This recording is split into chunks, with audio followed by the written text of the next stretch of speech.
We heard from McKinsey earlier about how generative AI is already reshaping the CX space. Our last panel is going to take a look at this exciting technology even further, really looking at the practical implementations of this into the Boost AI solution. So, leading the panel will be Halvard. I guess you need that.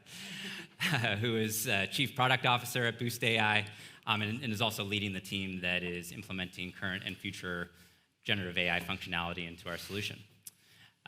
We also have a man that needs no introduction, founder of Boost AI and keeper of the source code, Lars Selsaas. All right, thank you.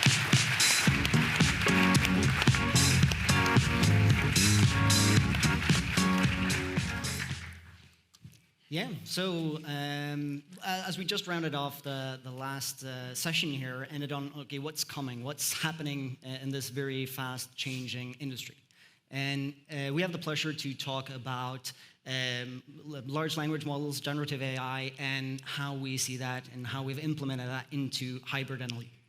And before we kind of go into the nitty-gritty details of how you actually use this in the product, because we want to show that as well, I just wanted to take the opportunity to speak with Lars. Kind of from the beginning, we had Jerry starting this morning saying basically what we are, but what has changed with generative AI, in your opinion, Lars, on the strategy of us as a company and as a product organization? Yeah, I think if we take it one step back and just think about what I've been trying to do pretty much from day one, and what we really believe is the way we create value, and that's, you go to a bank or whatever company's webpage, and I think the key for us is you're just talking to that company.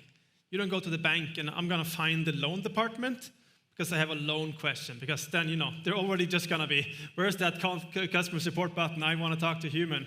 So I think the essence for us has been you have just one endpoint that should know everything. The customer shouldn't relate to all of your internal stuff. That's your problem. And the customer should just have one endpoint, and that's where we think we create the most value, and also the way you drive huge traffic, because that means you can send any end user in. And I think now with LLMs, we're just taking that one step further and being able to do that a lot more, where we can cover even more knowledge than before, but also with even higher accuracy when you combine all the technologies. If you jump to the next one, slide. So I think this one is a really, really exciting part there. We call it Hybrid NLU. And if I start explaining the different components here kind of just individually, so with our model, as you can see on the left here, it's really good at fine-tuning. You can make the robot understand exactly what you want in a very reliable way. But there is a reasonable amount of manual work to do that. So when you have to build out the whole scope with only our model, it does take some time and some effort. But you can do anything. You can do transactional and so on. And then you have in the middle, we can use LLMs to predict the intent. Which means you can still do transactional, the flows, everything work as before. It has a nice kind of general understanding of the world, but it can be quite difficult to make it understand stuff when it doesn't. So if you're saying to a bank, like, I have a problem with my card, with ordering my card, and the LLM thinks you have a problem with your card, it can be very hard to correct that. But with our model, that's very easy. But you can build a lot faster with the LLM because you need pretty much almost no training data. And then when you go to the last one, to the other side, we can just connect to a web page or different knowledge and just talk to the knowledge. We have that one in two different modes. One is the generative mode, where we find information and we generate answers based on it. The other is a little bit safer, which we call the quote mode. Then we will only quote information. And as you heard now, all of these approaches had their own kind of pros and cons. The one to the right there, the search one, has like extremely low effort, but also lower accuracy, and also a little bit use typically weaker answers for most use cases where it's harder to get a good resolution rate. But the nice thing is when you combine them all in our solution now, you can get the best out of both worlds, where you can say, for the kind of low frequency, long tail, let's just do with a knowledge-based approach more.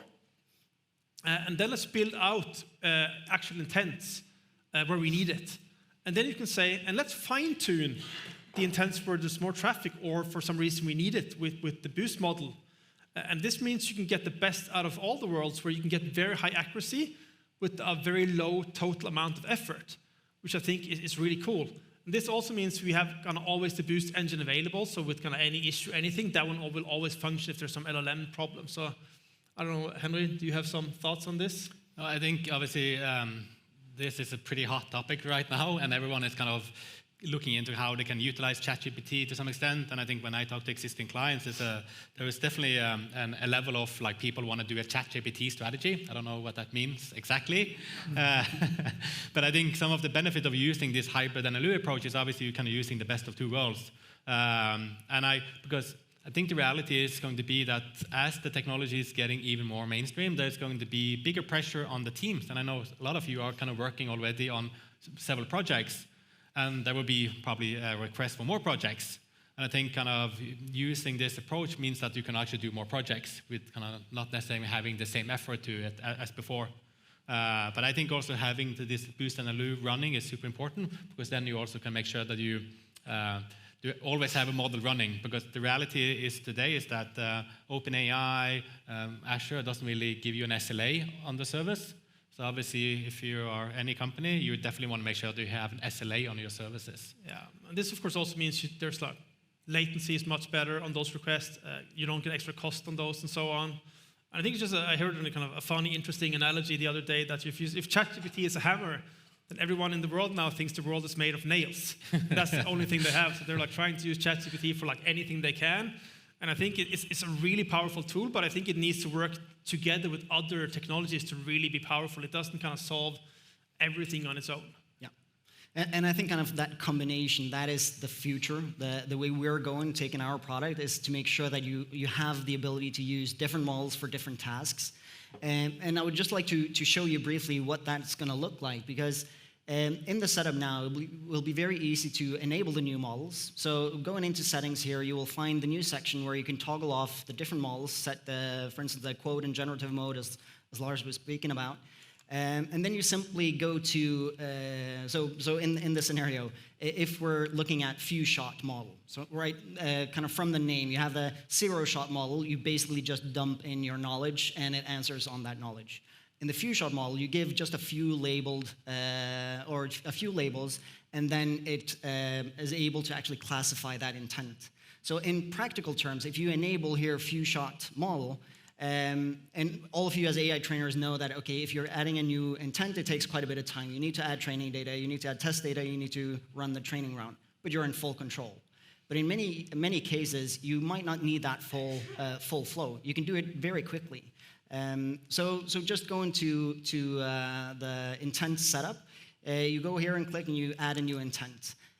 Without adding any training data or test data, you just add the content to that intent, and you go to the chat and you ask a question, and quite a complex question around that topic, and it immediately gets it, because now it actually is able to predict based on a collaboration with LLMs. So we're using different approaches, both with embeddings to identify the closest matching intents. Then we're prompting GPT in different forms to actually select the best possible intent for that sentence.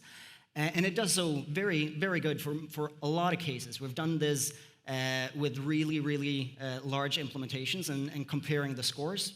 I don't know if you've seen Lars's article, but if you haven't, I would recommend you to go and look at that, because it gets quite close up to the results you can get with a fine-tuned model.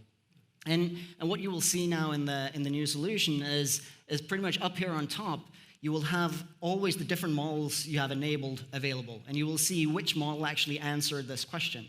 And in this scenario, you saw that we did no training at all, and it literally is the exact same flow as I showed here. So within a minute, you have an intent which is active that you can ask pretty complex questions and go straight to.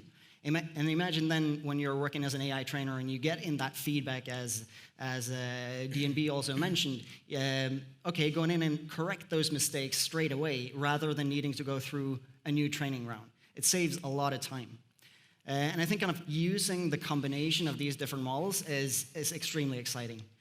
And You probably have heard a lot about the automator and everything we've done in terms of automation on your existing content to build intents and training data and so on. But the problem until now has been that you have to go through your customer success representative in Boost to actually do that. So what we're doing now is bringing that to you all. So you basically have all of that capability within the admin panel, and also you have the ability to regularly sync that information with your website and knowledge base. And it's the same thing. You just go into settings here. You define the page, so the website or the knowledge base you would like to sync with. You go through and define which pages you potentially would like to ignore. It might be kind of your blog articles or a news section or a specific corporate section maybe. And then you set up the scheduling, defining how frequently would you like this content to actually be refreshed. You could take it on a daily basis or whenever you want. And in this scenario, you're then broadening the scope of your virtual agent up to kind of really large scales very fast. And then you're covering all of those with, okay, it might be kind of referencing in terms of actually quoting the content or having the more generative form, but it will not go into actually doing API calls on your behalf, right? So pretty much when you have all of these intents covered, let's say you have a very good knowledge base on your website, you might kind of have the equivalent of above 3,000 intents just by crawling that content.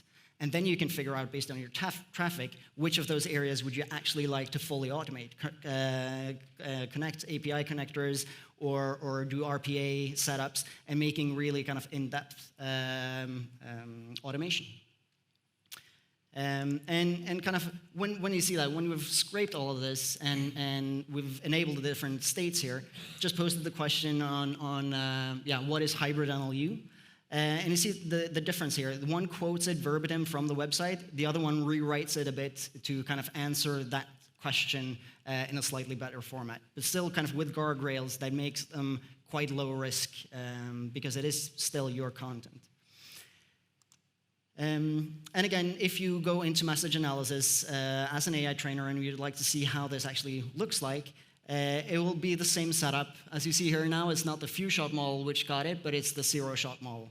And you can see which content it actually created it upon. And yeah, you don't have huge abilities to fine-tune this because it is pretty much magic in terms of how this page is selected and what it actually writes to you. But it's a super low effort to get up to a very broad coverage on everything you have in your knowledge base. Anything you'd like to add on that? I think that the interesting part is, with the hybrid approach, you do get the ability to fine-tune that, because you can just go in and say, for all of these questions, I just want to override with the other two. And that's how you fine-tune. So you can start just very broad. But also I think the interesting thing is, you saw my article with the accuracy, and it's quite a bit higher on ours than the LLM one. But also the interesting thing is the combined accuracy is going to be even higher. Because it means when we forward to the LLM again, and let someone with a bank says, I lost my wallet, probably you didn't train your bot on that, it can actually figure out that means you probably want to block your card, which is really cool, because it has a very nice kind of general understanding of the world. So the combined accuracy is actually going to be even higher, and that's pretty cool. So you get now less effort with a total higher accuracy. Yep. Just one point. I actually started my career in Boost as AI trainer. I remember when I started writing training messages, about 100 was the number I need to get to. And there was also days where I kind of worked like 12, 13 hours a day. And then Lars told me, sorry, I broke down the system, so we need to start all over again tomorrow. But I think just seeing a lot of the stuff going on now with the technology, it looks fantastic in terms of how you can use the technology. So definitely cool to see the new stuff. I think Henry was labeling over 4,000 training data per day. Yeah. So he was rocket speed in the beginning. And then, of course, I think at least 2 times we deleted a day's work of that. So probably wasn't too fun for you. A while ago, Lars, we did a research around how many intents you needed to actually cover most of the user's questions. Maybe you could kind of put that in the light of Hybrid NLU and the different models here. Yeah, I think it's interesting because I think we see probably with a little bit under 4% of the, if you take like a typical customer for us, like a bank or something, or telco, will have maybe 2,000 intents roughly there, some more, some less. I mean, we do have like 6,000 plus for some also. but it seems you need, roughly a little bit less than 4% of that covered to get 50% of the traffic. But that means also that you can spend, a lot of your effort on huge amount of traffic, even though it's a very small portion of the content. So that means you can really spend your time where it's really needed. And I also think that the quality of the high volume areas is going to improve when the effort of the less important area reduces a lot, because that means you get a lot more time to spend where your customers spend more time. And I think that really shows the kind of the value of the combination here with the hybrid, that you can really spend your effort where it really matters. And you can say, good enough is good enough on the other areas. And I think in practice today also you're kind of saying that, because I think you're already spending a lot less effort on the lower areas. So it's not always even that great with our bot, because you probably didn't spend a lot of time on it and you're spending it on the important ones. But now if you could just spend like almost no effort on it, I think that would be a major benefit. Yeah. And I think kind of if we look at the presentations that have been earlier today, I think it was John from McKinsey who started out with saying that, okay, you need to experiment, you cannot wait, everybody should get their hands on generative AI. So all of you that are using kind of our platform and potentially other generative AI tools, we want to bring you those capabilities inside the tools. And just kind of a quick raise of hands, how many have played around with ChatGPT? I would assume most of you. Yeah, I would say most of you. Okay, how many of you have then played around with the OpenAI playground? So the foundational models and not only ChatGPT. So I would say less than 5%. And that's kind of where the true value is, because ChatGPT is an interface pretty much to the foundational models. But the foundational models bring you a lot more power and flexibility. And we want to bring that power to you to make sure that everyone in this room can experiment with those foundational models. And also, kind of you've heard kind of new terms being brought up now every day in terms of prompt engineering and prompt chaining and using all of the different components. And it's not very different from basically what you've been doing in the admin panel all along. You have kind of nodes and you stack them in your sequences. But what you can do now is combine our regular, for instance, API calls and content actions and so on with actual GPT prompts. So you can do all you want within prompt engineering inside the tool. And that's why we're now launching also LLM actions. And if you could kind of start, Lars, in just what is LLM actions? Yeah, so this pretty much you're getting a full kind of prompt setup in the admin panel. So it's a new action type where you can then call LLMs. So you could do, silly stuff, just fun. You can say, take this answer and, reform it as if you're a pirate or you're Shakespeare or Bill Gates or whatever.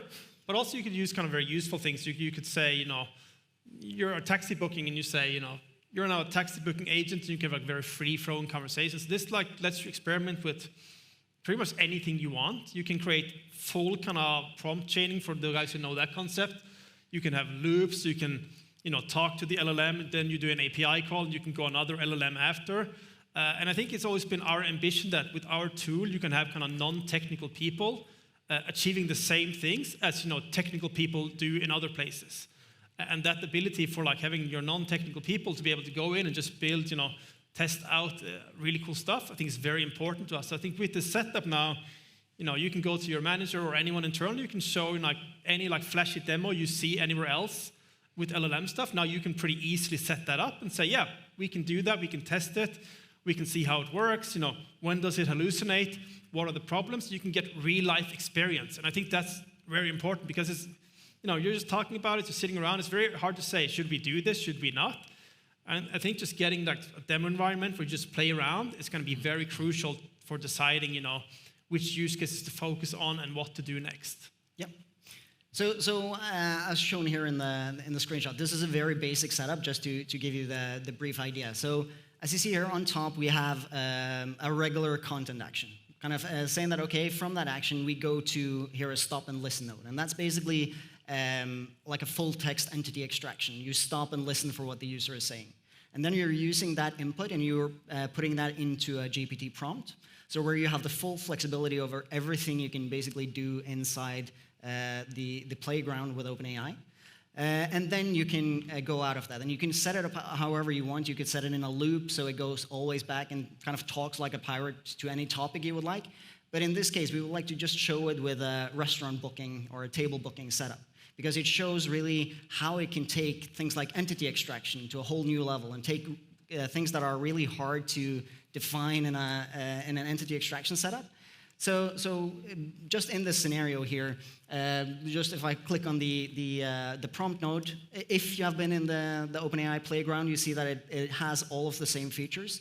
But we've also built layers on top on saying, how can we actually take that data and make it into variables? So you can use it in your controlled API connector flows and use it in if statement and so on. So it's really kind of combining the powers of large language models with the controlled environment of pre-built dialogue flows, basically.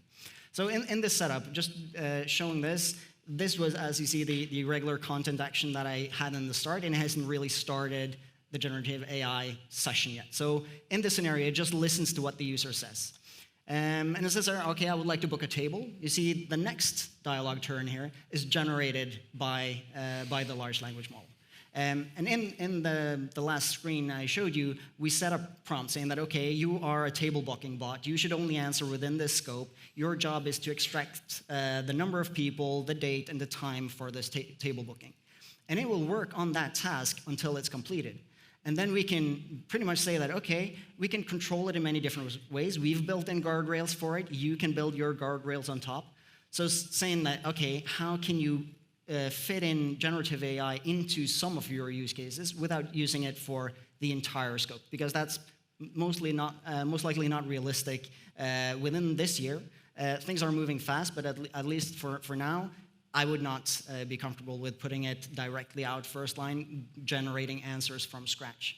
But in this scenario, if I go further and I say that, okay, I would like to book a table tomorrow at 7. Okay, it does it very good. It finds the correct time. It asks for the next variable that it's instructed to ask for. Give it a lot more complicated answer in the next one. Okay, we're celebrating my mother's birthday, and it's her, my wife, and her 2 kids, and I'm not joining. And it actually gets that correctly.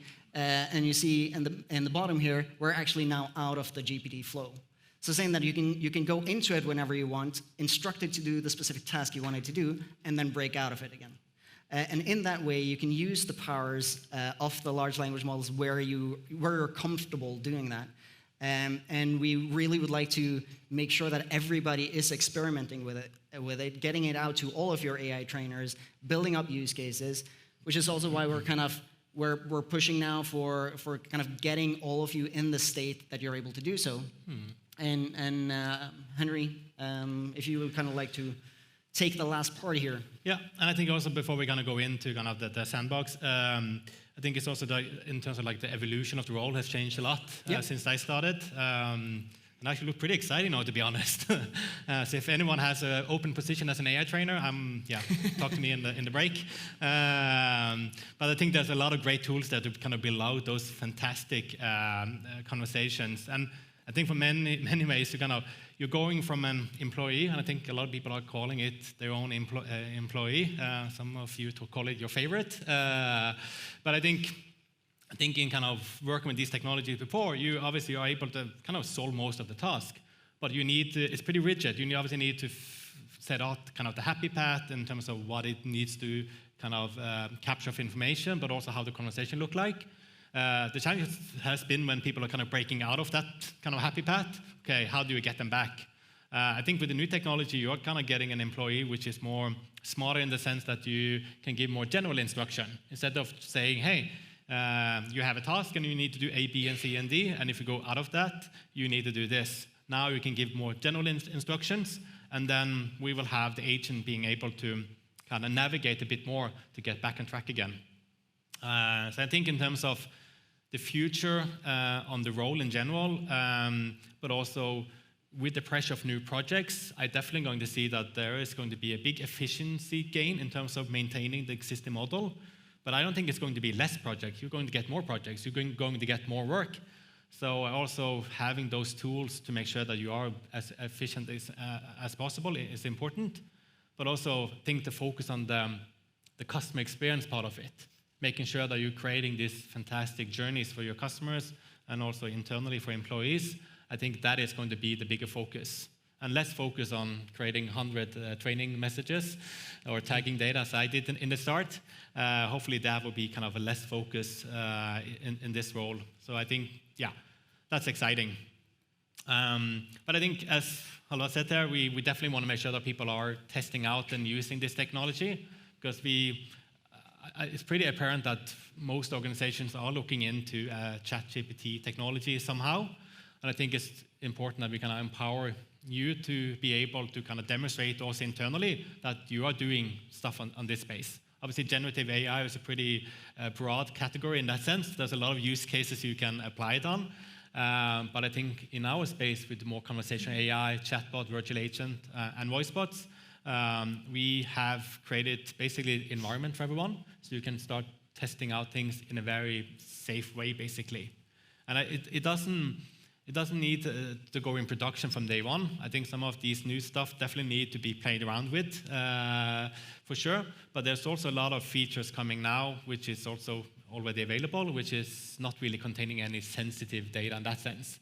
So the ability to do suggestions for training messages. So instead of adding 100 messages as I did, you can add one message and then you get the 99. You don't really need 99 anymore, but you can get all the suggestions you need.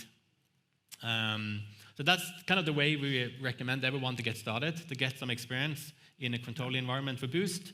And then you can obviously take a copy of your existing bot into the sandbox to create out amazing use cases. And we do also recognize that there's going to be, a fairly long path for some of you with legal compliance, everything before you'd want to do this with an actual end user. But I think then it's very important to experiment, and you find out also, which ways of using is worth pushing through everything.